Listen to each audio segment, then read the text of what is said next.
셋째, 강황과 피부암, 구강암, 위암을 특히 억제한다고 합니다. 안녕하세요. 2002년부터 2017년까지 유방암, 난소암 3번의 암을 겪었지만 뉴스타트 생활로 건강을 회복하고 그리운 학교에 복직한 슬기로운 윤 선생입니다. 오늘은 제가 실천하고 있는 건강식 꿀팁 3가지를 추천해 드리려고 합니다. 먹은 것이 몸이 된다란 말이 있듯이 식생활의 중요성이 크겠는데요. 일상생활에서 쉽게 실천할 수 있는 꿀팁 3가지만 오늘 말씀드려 보겠습니다. 첫째, 요리할 때 쓰는 기름의 선택.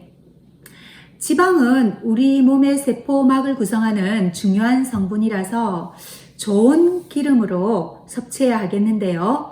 상온에서 고체 상태인 포화지방산보다 상온에서 액체 상태인 불포화지방산이 몸에 좋은 기름이죠. 저는 과거에 오메가3, 6, 9을 골고루 먹으려고 건강기능식품을 사 먹기도 했는데요. 지금은 그렇게 하지 않고 음식으로 보충하려고 하고 있습니다. 오메가3는 들깨와 들기름으로, 오메가6는 참기름과 포도씨유로, 오메가9는 올리브유와 아보카도유로 섭취했습니다. 방금 말씀드린 이 기름들의 공통점이 뭘까요? 네, 전부 식물성이라는 거죠. 동물성 기름인 생선기름에도 오메가3가 많기는 하지만 체내에 중금속이 많이 쌓일 우려가 있어서 매일 자주 생선을 먹는 것은 주의해야 합니다. 자, 먼저 들깨.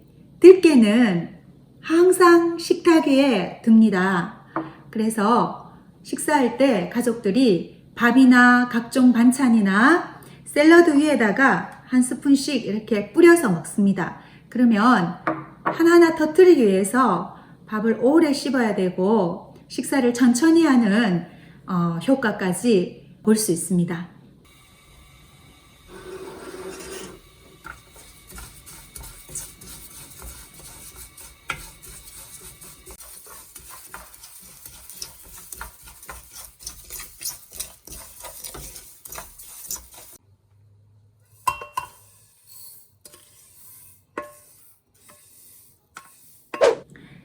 들기름은 이제 나물 무침에 쓰고요.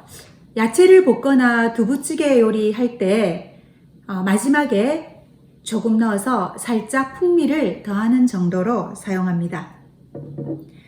그리고 이제 참기름은 나물 무침이나 비빔밥에 너무 많이 넣지 않고 살짝 둘러서 씁니다.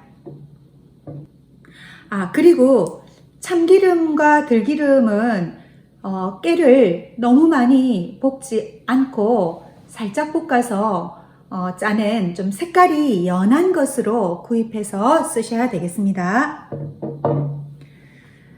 포도씨유는 발연점이 250도로 높습니다. 그래서 각종 볶음 요리에 채소 볶음 이런 거 할 때 빠르게 조리하는 방법으로 사용하고 있습니다.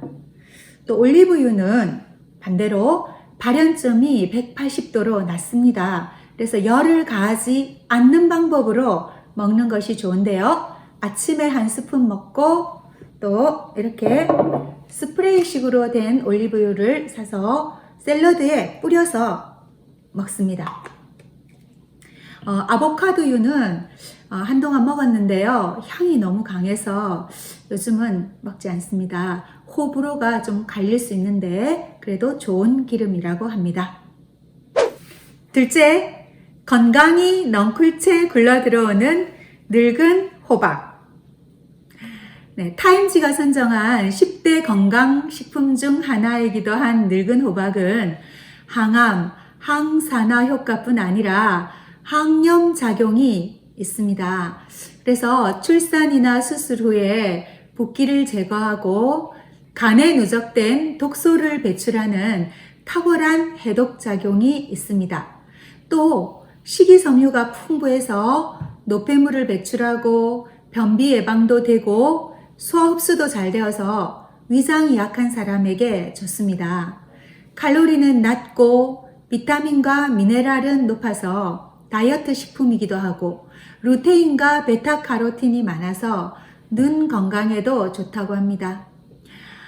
작년 가을에 자연생활교육원에서 친하게 지내던 정 언니가 호박을 많이 사놓고 먹고 있는데 몸에 좋은 것 같다고 권해주셨습니다. 저도 듣고 보니 맞는 것 같아서 그때부터 시골장에서 맛있게 생긴 못생긴 호박을 여러 개 사고 남편이 재배한 것까지 해서 7개 가량을 지난 겨울 내내 잘 해 먹었습니다. 호박은 이제 썩지 않도록 잘 보관해야 하는데요. 저는 잘라서 껍질을 감자칼로 까서 적당한 크기로 잘라서 봉지 소분해서 냉동실에 둡니다. 필요할 때 슬로우 쿠커에 물 붓고 밤새 삶아서 건더기와 국물을 바로 먹거나 각종 콩이나 견과류를 넣고 호박죽을 해 먹었는데 괜찮더라고요. 이걸 써느라고 고생한 우리 남편에게 감사한 마음이 좀 드네요. 자, 올해도 아마 그렇게 해줄 거고 그렇게 해 먹겠습니다. 셋째, 강황과 후추. 카레 속에 강황이 건강에 좋은 줄 다 아시죠? 강황은 그 안에 들어있는 커큐민 성분 덕분에 항염증, 통증 감소, 항종양, 항산화 기능으로 피부암, 구강암, 위암을 특히 억제한다고 합니다. 하지만 이 커큐민 성분이 강력한 염증 억제 물질이기는 한데 혈류에 잘 흡수가 안 되는 단점이 있거든요. 이 단점을 보완하기 위해서 흑후추도 함께 챙겨 먹습니다. 강황과 함께 흑후추. 마트에 가면 팝니다. 흑후추 속에 들어있는 피페린이라는 성분이 강황 속에 들어있는 커큐민의 흡수율을 2000%까지 향상시켜준다고 연구 결과가 있더라고요. 이런 복잡한 이야기보다도 제가 확실히 효과를 봤기 때문에 더 추천드리고 싶은데요. 제가 2019년 9월 달에 갑자기 왼쪽 유방에 달걀만한 커다란 단단한 염증이 며칠 사이에 생겨나서 열이 나고 아팠습니다. 그래서 병원에 갔더니 5일치 항생제를 처방해 주셨어요. 5일 동안 열심히 먹었는데 정말 전혀 차도가 없었습니다. 그때 이상구 박사 뉴스타트 센터에서 만났던 강 박사님이라는 분이 약에 의존하지 말고 강황과 흑후추를 함께 먹어보라고 권하셔서 매일 먹게 되었는데요. 한 달 정도 꾸준히 먹는 도중에 염증이 정말 사그라들고 원래대로 깨끗이 나았던 경험을 실제로 했습니다. 그래서 제가 먹었던 방법은 매일 점심 식사 전에 강황을 2분의 1 티스푼, 흑후추를 4분의 1 티스푼을 물이나 요플레에 타서 먹었고요. 그때 알아본 바에 의하면은 강황과 울금이라는 것이 비슷하기는 하지만 강황은 따뜻한 성질이고 울금은 찬 성질이라 차이가 있다고 되어 있어서 마트에서 강황과 흑후추를 구입해서 썼습니다. 자, 좋은 효능이 많은 강황과 후추 생각날 때마다 먹어준다면 암 한우뿐만이 아니라 일반인에게도 좋은 질병 예방 방법이 되지 않을까 생각합니다. 좋은 건강식품 정보가 넘쳐나는 시대이지만은 구슬이 서말이라도 깨어야 보배다 란 속담처럼 알기만 하고 실천하지 않는다면 소용이 없겠죠.